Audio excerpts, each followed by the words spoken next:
Welcome to Off Watch, where my guest this week is Abby Ehler, somebody who finds herself on a lot of teams in the position of boat captain. She's done 3 campaigns in the ocean race, Sports 2, Team SCA, and most recently Team Brunel. And if you are going to take a boat on a 45,000-mile journey around the world, it does need to be maintained in tip-top condition. So what's it like having that responsibility fall on your shoulders? If you enjoy this interview, you can subscribe for more, and you can leave us a like and let us know in the comments below what questions we should have been asking so we know for next time. Enjoy.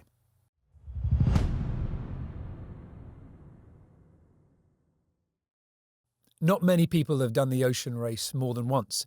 Either once was enough, or they never got the opportunity to join another team and prove their worth on the water. Abby Ehler has. She's done the race 3 times, and she's looking to do it again. She'll be bringing with her the experience that comes from 3 laps of the planet, not only as a sailor and a grinder, a trimmer and sail manager, but as a 3-time boat captain, someone who's capable of keeping the equipment working in the worst conditions. She's twice been a part as all-female teams, helping to break the image of offshore sailing as a male-only profession.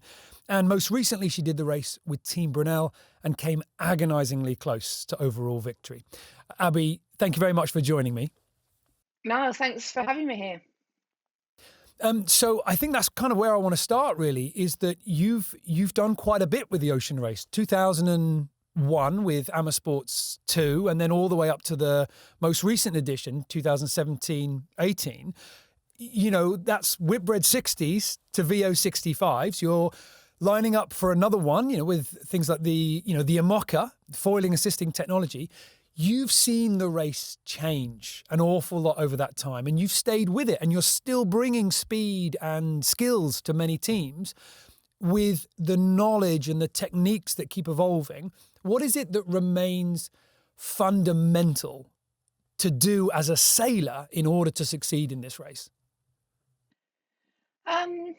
Big question. I guess the bottom line is it's sailing. You know, it's sailing whether it's a Volvo 60 or a 65 or even the IMOCA. And I think that was a bit of a reality check when I went to join 11th Hour for a trip back across the Atlantic recently. It was, I was like, oh my God, this thing looks like a spaceship. And, I'm not quite sure. I don't know anything about the setup of the boats. And yet when you step on, it really is, it's the fundamentals remain the same. It's, trimming sails, it's driving a boat, it's making a boat go fast.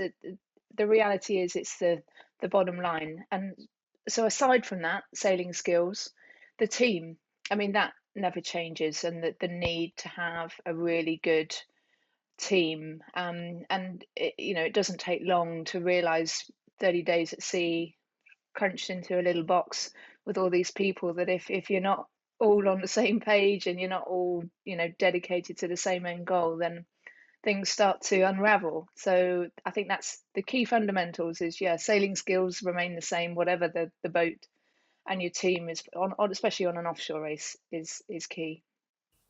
And what about your specialist subject? So boat captain, obviously there's the shore crew that we understand, they're there, they're looking after the boat, and then you're the person who steps on board and kind of condenses all that knowledge into one. How much work is it to keep abreast with all the different technology changes and everything? I mean, the VO65 must have taken some different skills to keep running than, say, the Whitbread 60.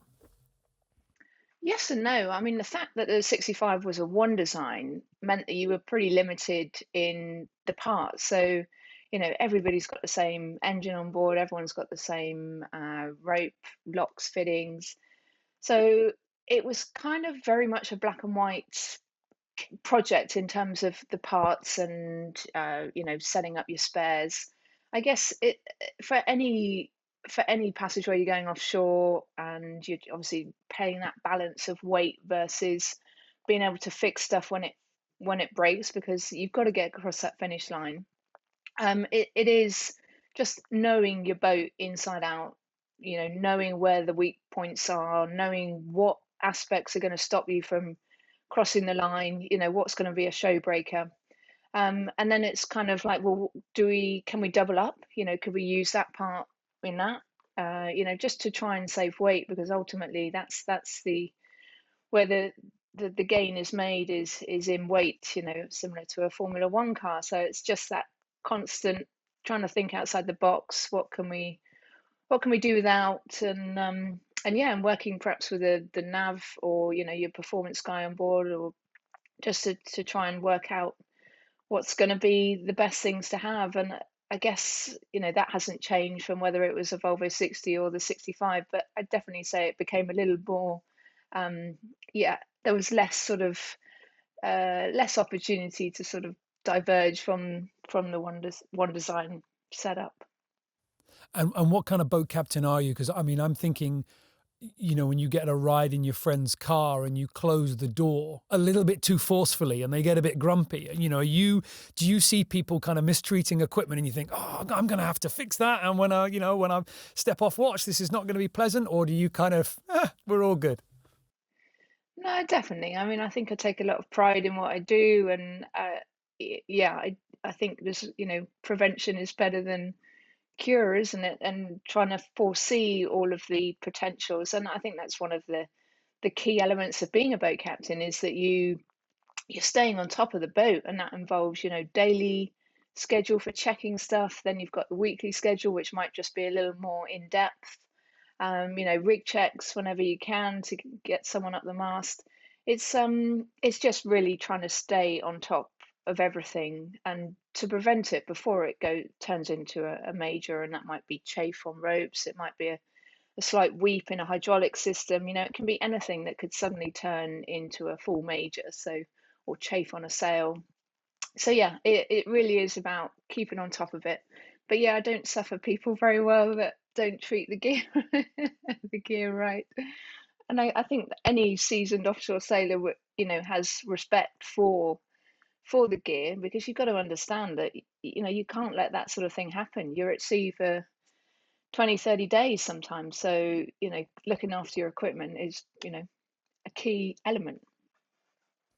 So what is the perfect leg for you then? Is it a case where all the equipment works, it works absolutely perfectly, or is there a sort of slight thrill in something breaking and it all coming down to you, and with only your brains and a bit of chewing gum and as little, a coat hook, you were able to sort of fix the winch or whatever? What do you prefer, that Macgyver moment or just an easy day? Definitely an easy day. I can think back to Amos Sports and being in the Southern Ocean, and I have memories of our gas burner had failed. And so obviously that's a lifeline in terms of being able to heat up water, being able to heat up food. And we had some Coke cans on board in case people got seasick, and you would give them, uh, you know, flat Coke to settle their stomach. And we were rigging up trying to make a burner out of a Coke can. And I mean, I can't remember if we ever succeeded, but it was like we just kept on going, trying to, and it was a full MacGyver moment. There was like, stuff coming out of bags and chewing gum, or Coke cans. So, but it was horrible. I mean, it was horrible for the whole crew, a horrible feeling for yourself that you could see them suffering as a result of not being able to fix it. So I definitely, hands down, go for the everything works perfectly, nothing to fix.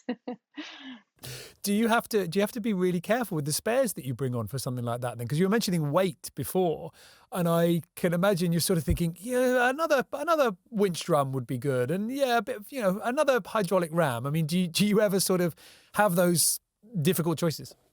Yeah, I mean, definitely all the time. And I remember it being a battle with, especially I think with Kyle Langford had come from the Cup, where of course weight is, of the essence down to the wire. And there'd be this battle between me understanding that we've got to be able to fix stuff at sea, versus Carl be like, no, you don't need that. No, you don't. You'll be fine. You'll be fine. And yeah, and I think it was we managed to find that middle ground. But I think certainly for Carl to understand, having not spent that time at sea and the things that can go wrong, and yeah, just having that feeling of there's nothing worse than being out there and not having the gear to fix stuff. And and ultimately you don't know what's going to break. You don't know if anything's going to break at all. So it's really, like I said before, about just having that. Well, can we use that? But can we use that for sail fixing? And can we use it for boat building? It's just like that constant trying to bring the overall weight of the kit down, but finding that double double use for everything. You mentioned Carl Langford, and that's sparked my interest on this one because I've spoken to Bauer Becking, who talks about a lot of things, including the last edition, and then also I got a chance to talk to Anja Mareg van Boxel, the coach, sports psychologist maybe, from Team Brunel, and somebody who yourself and Bauer have both described as, your secret weapon. Somebody who I think, the whole team has kind of said played a major part. But and I want to get your thoughts on what she did from somebody who was kind of one of her, and I mean this in the nicest way possible, one of her lab rats. And I do mean that nicely. But what was it like in terms of those two worlds coming together in terms of the Olympic America's Cup sailors, some of the best in the world, and the offshore world that you're a part of with thousands and thousands of miles and all sorts of, weather hardened skills? Who felt more like a fish out of water? Who felt more like, oh, I'm going to have to learn from the other group? Or was it just a good balance? Definitely not a fish out of water, but it was a massive collision of two worlds. And maybe collision is not the right word, but it was a very interesting dynamic. I mean, you imagine, yeah, Carl Langford, Pete Burling, and Carla Human had all come from America's Cup, and it comes down to such a percentile of weight of aero, that level of degree that they are chasing.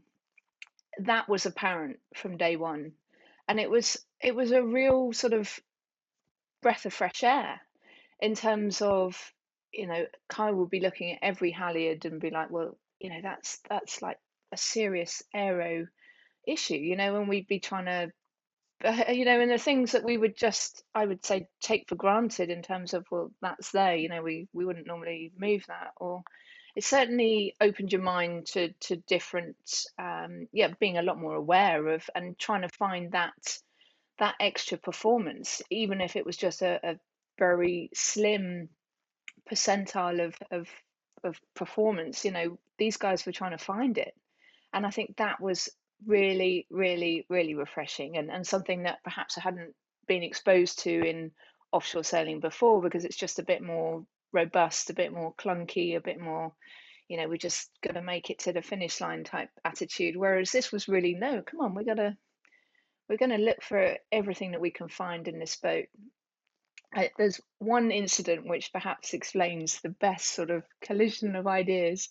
And we were in the Southern Ocean and we needed to jibe. I think it was one of these, where we were jibing off the ice gate. And usually with the mainsail and where the runners intercept the main, you would go to either full main or three reefs to prevent the battens from landing against the runner during the jibe. This is a heavy air jibe, so the main's going to come across super fast. And I think we were at two reefs, so we either had to, come down or go up to be safe on the main. I can see the argument that's about to be had here. Pete was wanting to go up and Bao was wanting to come down. Pete, for obvious reasons, wanted to not go to three reefs because that just felt like we were too much like mollycoddling it. And Bao was like, "There's no way we're going to full main, and then we risk all the battens." So I can remember having this. You can imagine like a comedy series of we're going up, going down, we're going up, going down, and I think in the end, I think Bao gave in, and I think we went full main and we did it. But it was, I think, a very sort of a classic of the type of wanting to push the boat, but Bauer, understanding you can't muck up the main. I mean, you just look at Axo, who did have a bad jibe, damaged the buttons, and lost a significant amount of time trying to fix it. And Bauer has that experience, and it's just a great example of the two worlds intersecting. Because Anya Mareg talks about, she talked to me about a moment, and she didn't give too many specifics, but it was along the same lines of what you were talking about, where Pete Burling was driving right on the edge, driving really fast, felt really good, getting great numbers out of the boat, and then had a moment where just slightly lost control. And I don't think anything untoward happened. Like I say, she didn't go into specifics, but had a moment's realization, oh, that would have been really bad if that would have happened, and realized that actually the advice that was coming from the more sort of senior hands, if we like, of push it, but don't go too close to the red line, because if it goes wrong, it'll go wrong pretty painfully. He kind of went, okay, now I sort of get that. Did you see that kind of like young enthusiasm sort of coming down to the sort of listening a bit more to the experienced hands? Or was it, I'm just trying to work out whether what was the moment where the team went, you know what, with the people with this experience and with the people with this experience, if we work together like this, wow, look how fast we can be. And you were, and it did, and it was fantastic. What was that little gear change? Yeah, I'm going to say it, not so much about the understanding of the two parties, if you want to call it that. And I would say that would just be like a blend. It was just, it started out pretty, the we want to try things like this, and the older, more experienced be like, well, okay, well, let's, we've done it like this before, this has worked, that hasn't worked, but let's try it. So I think it was just a gradual sort of blend over time. There wasn't that sort of Hercules moment. But I think kind of what you're alluding to was where the team changed and, kicked into gear, and what sparked that. I think if we wind back the clock, it comes down to the fact that we hadn't had that much time together as a team. We had a month or two max prior to the start of the race. When you're a team that's going to spend vast amount of times together, you've got to know each other inside out. You've got to gel. You've got to understand each other and be able to live in that scenario and make a boat go fast. So I think that was where we lacked the time, the experience. And as a result of that, we spent the first few months of the race, the first 4 or 5 legs, still bedding in, still going through all those teething problems that a team will experience from get go. And so it was in Auckland where we'd really hit rock bottom. The boat had crossed the line last in that leg, and that was where Anna Marika, who'd always been there, but kind of more in the background and just sort of helping us as we needed, and trying to develop the team as we went. But I think that was the moment where we were like, something has to change, and what can we do? And whether that meant how we sail the boat, our communication. And I think the fact we'd also been changing a few crew members, so again, that wasn't helping with the whole bedding down of a team. And I think the one sort of big thing that came out of working with Anna Marika in Auckland was really digging down into each other's profiles and into communication skills, and not so much about our needs, your personal style. It was more about learning about the other people in the team. And that was a real eye opener to me, because it highlighted the fact that, there were some people that were very information heavy and needed information to be able to operate, and more so probably towards the America's Cup teams that are just used to having that, wash and wash of performance data fired at them. Whereas the more experienced, as it happens, tended to be the more sort of, sedate, include, what's the word, keep themselves to themselves. And so it was a real sort of understanding of each other's needs and how to get the best out of everyone, and how that, would interact with each other. And so we set ourselves some very basic key guidelines, performance of the boat, positivity, very basic, and almost just sort of stripped everything bare and started fresh. And it was a real sort of eye opening just to have that sort of, okay, this is how we need to change. And just having that understanding was a huge help. And I think the results spoke for themselves after that.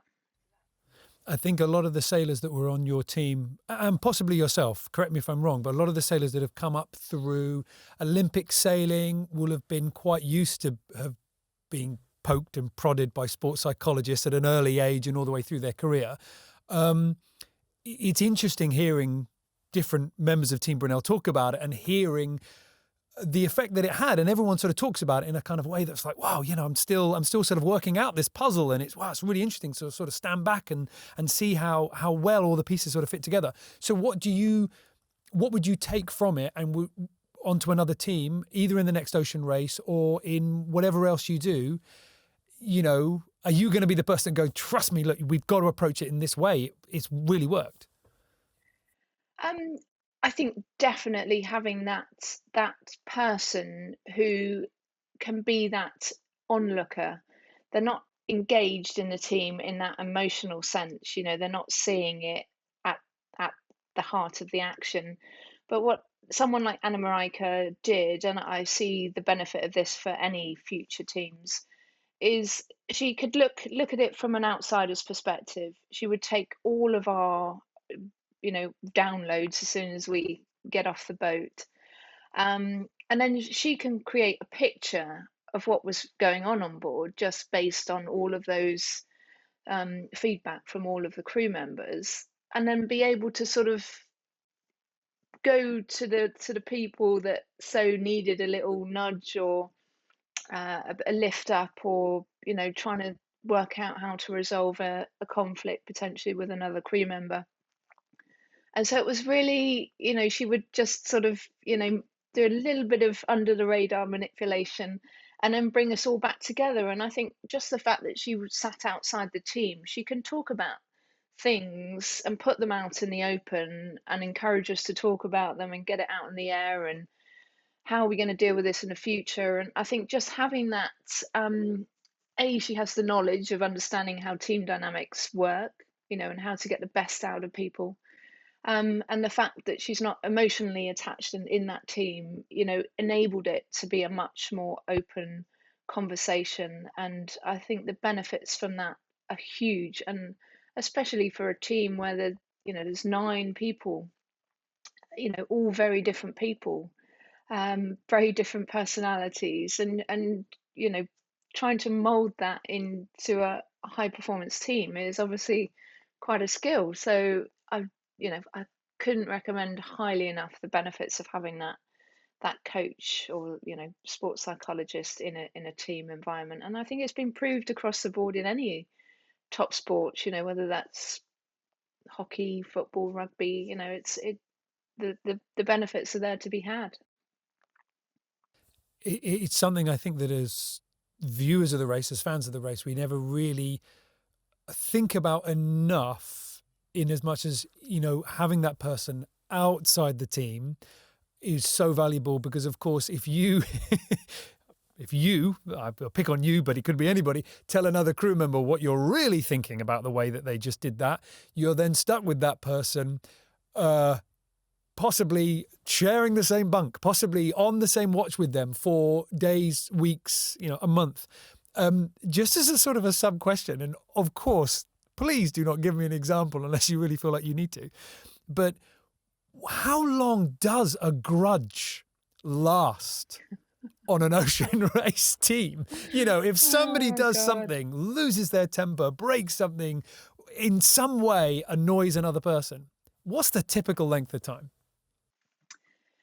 Well, difficult question, because if I look back to Brunel, I would say I don't have any grudges because we formed into a team, and whether we just naturally worked our way out with the people that we ended up with, yeah, I mean, everybody had their traits, but there was certainly no grudge. Now, if I wind back to SCA, where we didn't have that team dynamics atmosphere, that was a very different environment, and I think the way that we had been selected, the way we were trained, it didn't create an atmosphere of trust and respect. And it, and therefore, and don't think the team ever reached its full potential. We, and so, yeah, I'm sure there's a lot of excess baggage left over from that campaign. I mean, I say that in a good way because it was great what we did and the opportunity, but knowing what I know now and the feelings, the emotional sort of turmoil that me and I'm sure many of the other team members were going through in that particular campaign, you could see, and especially perhaps with a team full of girls who have been, thrown into that environment and are all desperate to be the best they can, but we never were sort of coached into being the best team that we can. And so, yeah, it's been a great experience to have been exposed to that with Brunel, and yeah, something that I will definitely use in the future. Yeah, it's interesting. A lot of people talk about the people that were in Team SEA talk about just being shy of that click moment where all that skill that was in that room blended together really nicely. But of course, that team did an awful lot, not only on paper in terms of it's an all-female team and we haven't seen many of those, but in terms of the Magenta Project as well. And it's interesting hearing you talk about that satellite view and that someone who's kind of connected but not inside the team, and then obviously your work with the Magenta Project. It feels to me like there's quite a similarity there about one of the things that the Magenta Project offers, and correct me if I'm wrong on this one, it's your project, is that, sort of aspiring young female sailors have someone that they can turn to who's not on the boat that they're sailing on, probably, but someone they can say, look, I've got this problem, I've hit this barrier, I'm finding this difficult, and there's a mentorship and there's kind of information kind of coming round. So let me ask you a little bit about that. It grew out of Team SCA because there was so much good momentum with that campaign in terms of females in sport. With all your work that you do with the Magenta Project, and I've met some of the sailors that go through it, and there have been many, and everybody talks about it very highly. Do you find the progress that has been made, do you find that gives you energy and enthusiasm to keep going? Or do you find the frustration of the amount of time that it's taking grind you down? Definitely the former in terms of the enthusiasm and the energy that the mentees have as a group is you just can't get enough of it. And if you're ever having a bad day, then you tune into a mentees get together and it's like, woo, you're on cloud nine again. Um, no, I think it's been a fantastic sort of invention, if you like, to have this mentorship in sailing, even though it's a shoreside, dry program. Um, Even more fantastic the fact with different countries in lockdown and suffering through the pandemic is that the program has kept running. It's all been done virtually, and the main aim is to match up aspiring female sailors with a mentor, and that can be a male or female mentor, someone who's an industry professional, and it's spread globally. So we have a lot in the UK, the US, Australia, New Zealand, and now spreading across Europe and South America. And it really has been fantastic. And I think what lockdown taught us was it's not just about the mentor and the mentee and that relationship that gets built. It was also about the network of mentees meeting each other. And there was a great quote from one of the girls saying, "Oh my gosh, I never knew that there were other girls with the same goal out there. And this is just amazing to have access to this group in one area." And that I think that's the most sort of energizing thing, is to see the girls helping each other. They're all sort of building off each other's ideas. They're collaborating together to do little projects.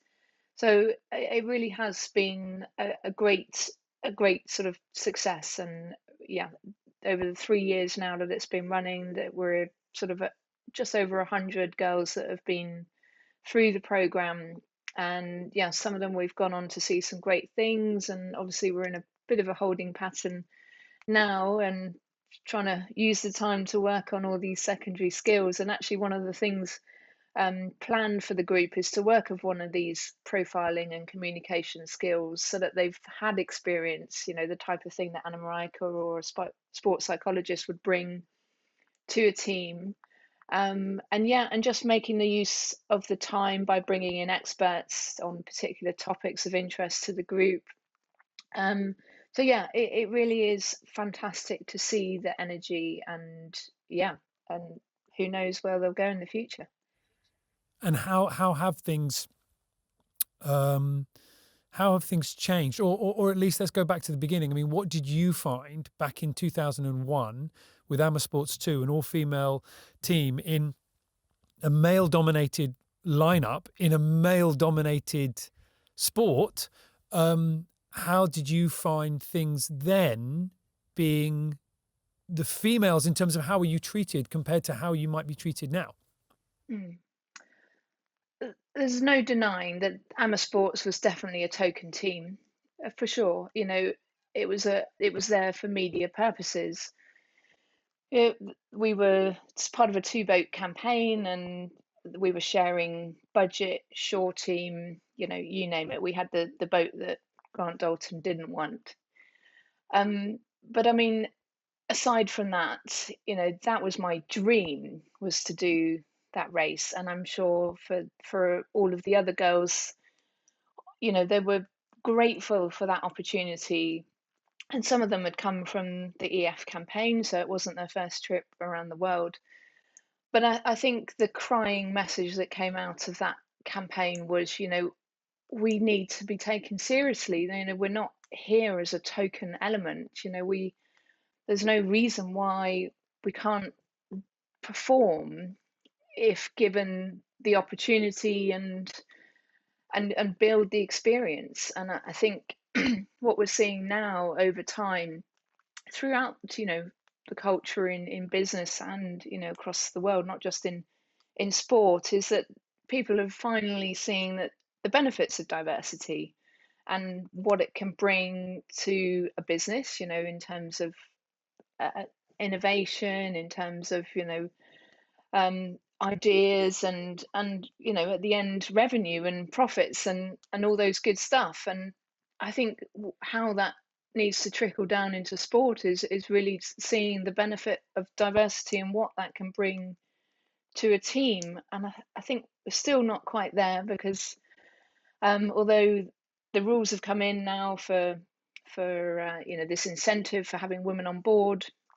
And now for the next race, again, we've got female members of the team as part of the crew rule. But I think until we get over this concept of diversity being tolerated rather than, and as opposed to being valued, there's a huge difference. And I think you could look back at the teams that competed in the 17-18 race and say that many of those women, they were there as part of the vanity metrics of, you have to have two women on your team, or that's the incentive. How many of those women were actually valued for their skill set, as opposed to, we need to tolerate these women because, we have to take them. And again, it's a bit of catch-22, because the fish, the pool in which to fish in for female talent is not, not big enough, or not as big as we'd like to see it. And so building that critical mass of female talent, and whether that's skills, whether that's experience, and then having that that choice of personalities and characters that are going to fit with your team that you're putting together. We're still building, but I think at least the steps have been taken in the right direction, and hopefully, the cultures within the teams will change. I mean, I think we're starting to see that now. You know, it's great seeing so many women compete in the Vendée race, and yeah, I mean, I hope that we start to see a more integrated and more culturally open teams in the next race.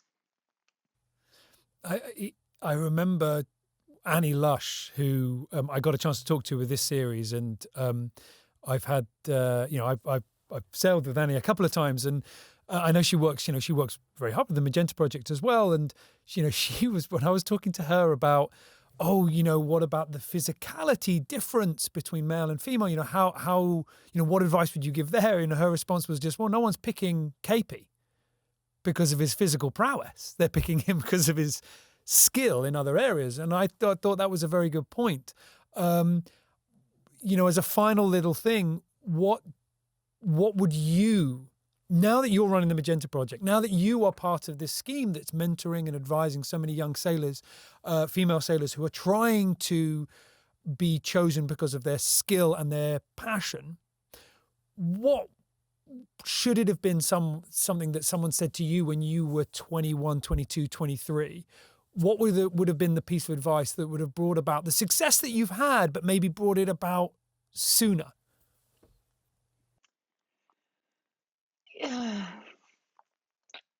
It's pretty hard to answer that in in a one-hit answer. Yeah, I mean, I guess if I had to say one thing, it would have to believe in yourself. It can be quite daunting, often being the only girl in a team. It can be sort of, because you immediately feel like you're the alien amongst the group, and and that adds a lot of pressure. You do something wrong, and then you feel like, oh God, the girl did it again. So I feel like I'm not sure that that's the question, but I think believing in yourself is one, but wholeheartedly, I believe that the culture has to change. It's not us that has to change; it's the culture, and then creating this unconscious bias that exists naturally just because it has been a male-dominated environment for so long, and just creating this culture, understanding the values and the benefits that diversity can bring. And yeah, we we then down to, as Annie said, you're picking on skill, you're picking on character, you're picking on experience, and gender doesn't come into that discussion. That's the world that I hope we're going towards. Well, I think, I hope that we're making some steps there. I know that you are making some, dragging us all in the way that we should be going, not least because of what you're doing with the Magenta Project, but also with everything that you've been doing with the Ocean Race and beyond, with the America's Cup and the TP52 and all of your sailing.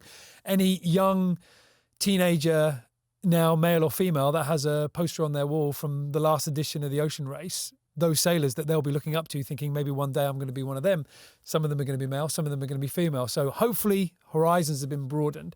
And certainly in this conversation as well, it's been really fascinating speaking to you, not least about the females in sport, but also about the world of trying to look after a boat when your other 8 teammates are desperately trying to break it as fast as they can by pushing it through the Southern Ocean. So Abby, thank you very much for talking to me today.